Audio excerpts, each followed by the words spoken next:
top stories. PAM leader outlines plans for cannabis industry in new agenda. Taxi drivers in Trinidad and Tobago concerned about upsurge in crimes against them. And Russia says it's cutting gas to two EU nations in escalation. Hello and welcome to the ZIZ Midday Newscast. Today is Wednesday, April 27, 2022. I'm Jason Davis. Nationally, the build-out of the cannabis industry in St. Kitts and Nevis is on the new agenda set out by leader of the People's Action Movement, the Honorable Sean Richards, on Tuesday. After a statement to the press where he laid out a manifesto of sorts, Mr. Richards was asked about the plans for cannabis use as he spoke of building a temple for members of the Rastafarian faith for their religious practices. The current Team Unity administration already made advances in terms of decriminalization of marijuana and the usage of marijuana. We, however, recognize that we have been slow in terms of building out the marijuana industry. And when we do return to government, part of the mandate of the PAM and CCM administration would be to ensure that the marijuana industry is fully built out so that we can attain all of the benefits to be gained from that particular industry. Marijuana has been decriminalized in St. Kitts and Nevis since July of 2019, following the case of Ras Sankofa Maccabee versus the Director of Public Prosecutions in May of that year, when Maccabee was arrested in 2012 on charges of possession of cannabis with intent to sell and cultivation. High Court Judge Eddie Ventos ruled that parts of the Drugs Act of 1986 regarding marijuana possession and cultivation infringed on citizens' constitutional rights to freedom of religion and privacy. In his ruling, he said, quote, "The decision that the court makes today is not to be taken as undermining the state's legitimate interest in the war on illegal and dangerous drugs.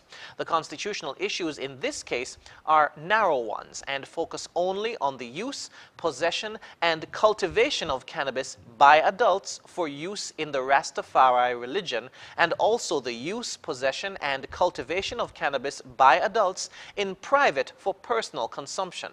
They do not touch or concern the use of trafficking in cannabis, illegal drugs, or other illegal activities." End quote.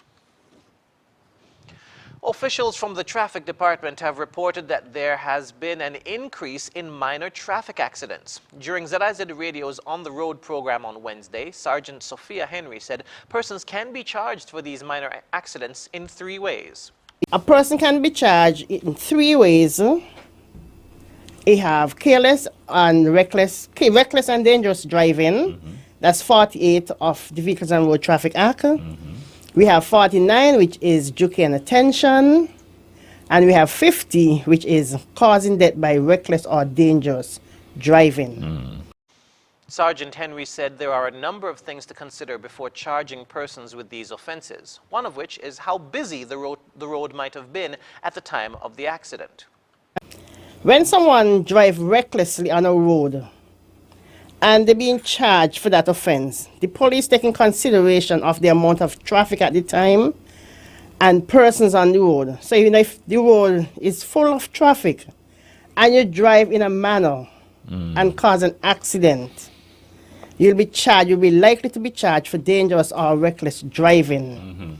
Sometimes we can also take that from the measurements of the stopping or the braking distance. Because sometimes some persons have like 100 and something skid mark or 70 something, then the person have to have a speed. Right. So when we have things like that, we charge persons for reckless or dangerous driving. So we take in consideration of that when we charging persons. We don't just charge persons because we want to charge them. Okay. We look at different ways and means and how the accident happened before we press charges against somebody. She also said persons are driving too closely behind each other, which could result in fender benders. Sergeant Henry said persons can also be charged for driving without consideration for other road users, which could attract a fine if charged. The observance of World Safety and Health at Work will be the topic of discussion on the radio and television program Working for You later today. The special guests will be Executive Director of the St. Kitts and Nevis Chamber of Industry and Commerce, Kevin Hope, First Vice President of the SKN Trades and Labor Union, Michelina Charles Hazel, and Acting Unit Head of the Occupational Safety, Health and Environment at the Department of Labor, Junique Eddy. Working for You is broadcast live every Wednesday at 1:30 p.m. on ZIZ radio and social media platforms, as well as the Facebook page and YouTube channel of the SKNIS. Moving now to news on the regional scene. Taxi drivers plying their trade in San Juan, Trinidad and Tobago and the surrounding areas intend to do what it takes to protect themselves following a recent spate of crime in the district. The drivers expressed this as their main issue among a myriad of others. Sherilyn Lewis tells us more in this report.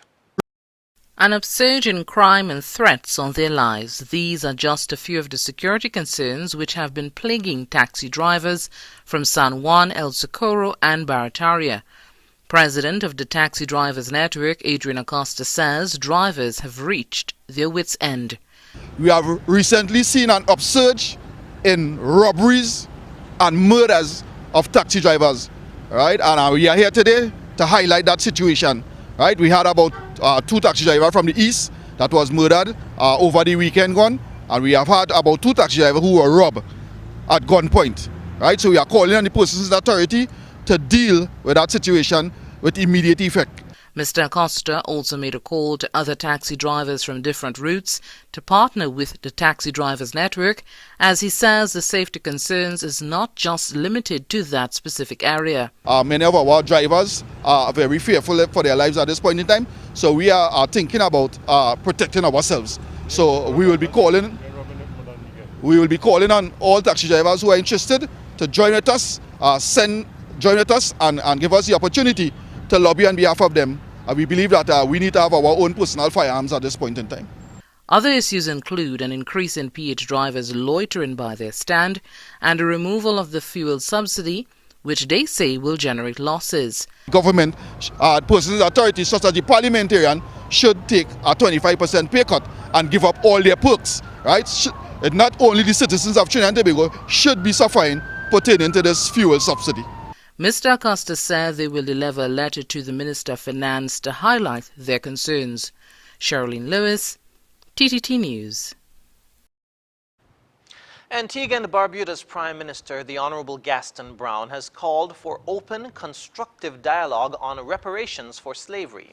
He made the comments during the recent visit of the Earl and Countess of Wessex, Prince Edward and Sophie. The comments have since dominated headlines in the British media, as Garfield Burford reports.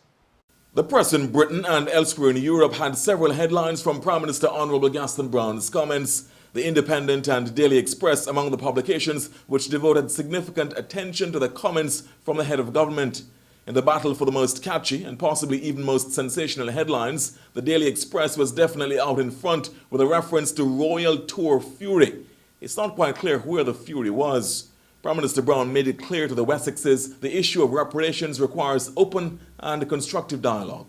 We do not necessarily see it as a contentious issue. It's an issue in which we believe that all human civilization should understand the atrocities that took place during colonialism and slavery, and the fact that we have to bring some balance by having open discussions. We believe in constructive engagement, so even though there's with any placards. However, he suggested the roles the royals could take in aiding the region's struggle for reparatory justice.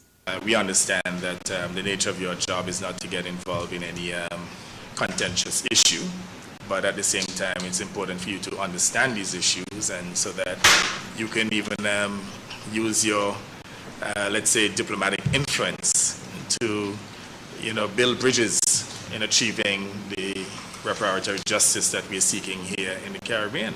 Prime Minister Brown explained why it is important that reparatory justice becomes a reality for countries of the region.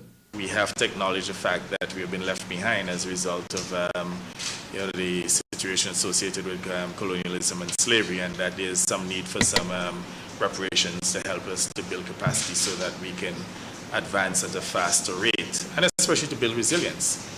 And again, as I said, I know it's a contentious issue. We're not trying to embarrass you. We're just trying to build awareness, and you need not necessarily comment on this issue because, again, we know you represent an institution that does not get involved in contentious issues. And indeed, as was expected, there was no retort from the royals on the thorny issue of climate and reparatory justice. Another point raised by the head of government and picked up by many of the international news outlets was the Twin Island state's intention to go the route of becoming a republic in the future, though not immediately on the cards.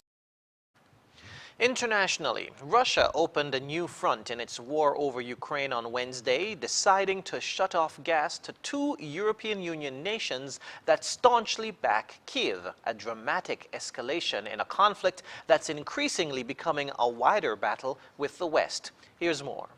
It's being called gas blackmail. Russian energy giant Gazprom says it's halted gas supplies to Bulgaria and Poland through its Yamal-Europe pipeline. It comes after the two countries refused to pay in rubles for the natural gas supplies. The two NATO and European Union members each receive a significant portion of their gas from Moscow, following Western moves away from dependence on Russian supplies to weaken Putin's energy weapon. Poland's climate minister played down the impact of a sudden halt. From the first day of the war, we have been delivering the message that we're ready for full independence from Russia's fossil fuels. Since Russia's war on Ukraine, the country has planned to stop importing Russian gas by the end of the year, following the expiration of its contract with Russian energy behemoth Gazprom. Preparations are already underway to diversify its natural gas supplies. Poland receives liquefied natural gas at its terminal in Świnoujście. From May 1st, the GIPL pipeline will link the Polish grid with Lithuania, and a new pipeline, the Baltic Pipe, will deliver gas from Norway. Set to be ready by the end of October, it could replace all Russian deliveries of natural gas. Germany, which has already cut its reliance on Russian gas from 55% to 40%, says it would support Poland. We can supply these refineries with the National Reserve in order to ensure solidarity from our side.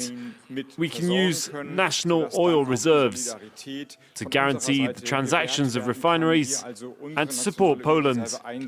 Poland and Bulgaria are only two of a slew of European countries who refuse to pay for Russian gas in rubles. Russia warned it would cut supplies to all countries who did not comply. Pakistan's Prime Minister has vowed to punish those responsible for a suicide attack in Karachi that killed 4 people, including 3 Chinese citizens. The explosion ripped through a minibus carrying members of Karachi University's Confucius Institute. ABC Australia's Manny Sigas reports. Security vision shows a minibus approaching the main entrance of Karachi University's Confucius Institute. A woman stands nearby dressed in black and wearing a backpack, a suicide bomber who detonates just metres from the bus. Officials have confirmed she was a teacher who had enrolled for a master's degree at the university and carried out the attack on behalf of the Baloch Liberation Army. The separatists have long opposed Chinese investment in Pakistan, and the Confucius Institute has played a key role in promoting soft diplomacy between the two allies. One Pakistani is among the dead, the driver of the van. The other 3 were Chinese, the director of the Confucius Institute and 2 staff. A guard and another Chinese citizen were also wounded. The deputy director of China's foreign ministry did not hold back. China expresses its strong condemnation and great indignation at this major terrorist attack. China will continue to urge Pakistan to deal with the aftermath and the treatment of the injured and resolutely fight against terrorist organizations involved in the case. After weeks of political turmoil, the violence poses yet another challenge for Pakistan's freshly installed government. During a visit to the Chinese embassy in Islamabad, Prime Minister Shehbaz Sharif expressed his condolences and promised swift action. We will hunt down these perpetrators, culprits, killers, and will not rest until we have caught them and given them exemplary punishment. For decades, the BLA have been fighting for a greater share of natural resources in Balochistan. The province, which borders Afghanistan and Iran, is home to several infrastructure projects as part of the China-Pakistan Economic Corridor. In recent years, they've attacked Chinese projects and workers and are now warning of more violence to come. Manny Tsigas, ABC News. And now for the weather. Current conditions are cloudy skies. The temperature for today is 28 degrees Celsius or 82 degrees Fahrenheit. Winds are a gentle breeze of 11 miles per hour from the north-northeast.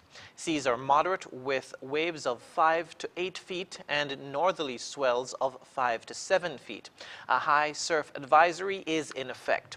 The weather forecast in St. Kitts and Nevis today will be mainly sunny, and tonight will be mainly fair. Sunset today will be at 6:30 p.m. and sunrise tomorrow at 5:47 a.m. And that brings us to the end of the ZIZ Midday Newscast. Join us this evening for these stories and more in detail. Thank you for tuning in. I'm Jason Davis.